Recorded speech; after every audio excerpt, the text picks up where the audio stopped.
Now it's interesting. They don't downshift, or at least he doesn't downshift to slow for the corner. He downshifts to get up off the corner. Reason for that is you don't want to put too much stress on the transmission, so you drive it in there under the brake conditions, and then when the car gets in the corner, gets a set, then you put it in gear to accelerate off the corner. We're going to go back and have a look here as we go back from Jeff Gordon. A couple of battles coming up. Here's Kyle Petty, Ricky Rudd, and Morgan Shepherd, and just behind them, Wally Dallenbach and Ted Musgrave. Wally's been running super good, and I expected him to run well today because he's a good road racer. 9 out of 10 times, if you run the road race course well, you run well at Pocono. It's really nice to give a good call to Wally Dallenbach because they did struggle earlier this year. And Richard Petty held a press conference in Atlanta after they did miss the race there and said that they were going to get engineers and people in there to get that car going. And their promise that they have is definitely paying off. And I think all the fans are really happy to see this 43 car running so well over the last month. Mike, the classy part of that deal was he didn't put the blame on Wally Dallenbach. Wally said, I'll get out of the car if you think it's me. And he said, I don't think it's you. I think we're a little behind. Let's work and get caught up. We're sticking with you. Now look at Wally and Ted Musgrave drafting along, have caught Morgan Shepherd. We saw Ricky Rudd drop down and pass Kyle Petty. And that'll be for 7th place. Yeah, you can see the water. It goes across that gate there where the gate opens to the infield. There's water running across there, and every time they go through there, it throws up a spray. We thought the car was having trouble a while ago when we seen it on the camera. Ted Musgrave has a pair of 5th place finishes here at Pocono. The last 2 years, he's got a 5th each year driving Ray DeWitt's car. Now he drives for Jack Roush.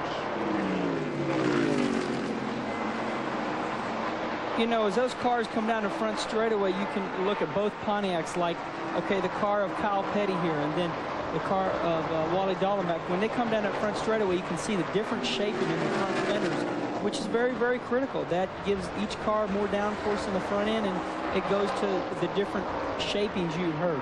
It's a strange racetrack. You need a road course chassis and you need super speedway aerodynamics to succeed here at Pocono. Wally Dallenbach and Musgrave now side by side as we're coming up on 100 laps.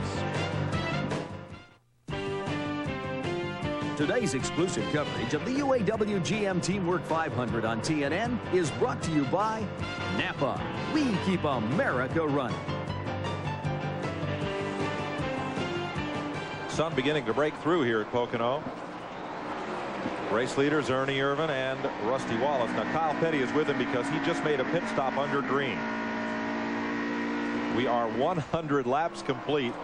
We are halfway.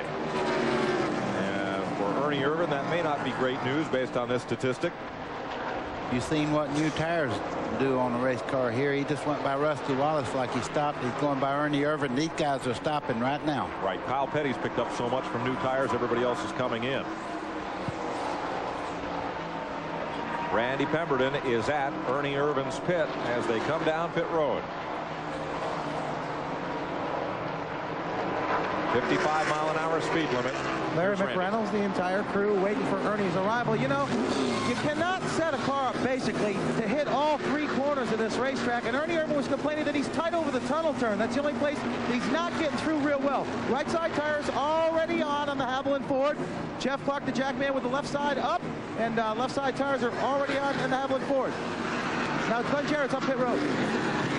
Well, Rusty Wallace has brought the Ford in, the Miller Genuine Draft Ford in. They did change 4 tires, put fuel in it, and they did make a chassis adjustment. So evidently he didn't like the way that it felt on that last set of tires. They did adjust the car just a little bit. I'll find out exactly what they did in a moment. And we're right back where we were a minute ago. Nose to tail. Boy, that was exciting there. They both come out right together. Tires smoking down in the #1 corner, and they're right back exactly. They're right back where they started from. Absolutely unbelievable. I mean, that was as close. These 2 cars have been running together. Their pit crews have been crewing together. They come out bumper to bumper. Here's the other black car. Dale Earnhardt in. You're watching Brett Bodine's pit stop. Another 4-tire change. It'll hand Jeff Gordon the lead. Here's Glenn. And Dale Earnhardt that brings the Goodrich Chevrolet in also for 4 tires. I don't see him going for a chassis adjustment on his car. Yes, he is. The guy that just changed the right rear tire is also making a chassis adjustment. Looks like about 2 rounds. They're all on the left side now. Putting the left side tires on, fuel's down, he's down and away. It's a pretty good stop considering they made that chassis adjustment. I think all these guys are finding their cars a little bit tight. I'm going to check with Buddy Parrott in a moment and find out exactly what they did to Rusty's car. Do the same with Earnhardt. Jeff Gordon posted on top of the leaderboard. Rick Mast and Todd Bodine completing pit stops. 102 laps complete. And there they are, just like they were a while ago. Ernie and Rusty. Boy, I tell you, you talk about 2 evenly matched cars. One will have a little bit better run off the corner and get 2 or 3 car lengths ahead, and then Rusty will get a little better run down the back straightaway and close right up on the back of Ernie Irvin's car. These cars are just exactly alike. I wouldn't toss a coin for the difference in the 2. Michael Waltrip, Morgan Shepherd, Bill Elliott on pit road. Eva called from New Hampshire. Why don't they let him use 2 jacks at once? It'd be kind of hard to balance it first off. I think you're You'd right. have to jack. Well, you know, it just puts another man out there that you don't really need. This thing is like a ballet anyhow. They change the tires as fast as they can fuel them anyhow. So why put another man over the wall?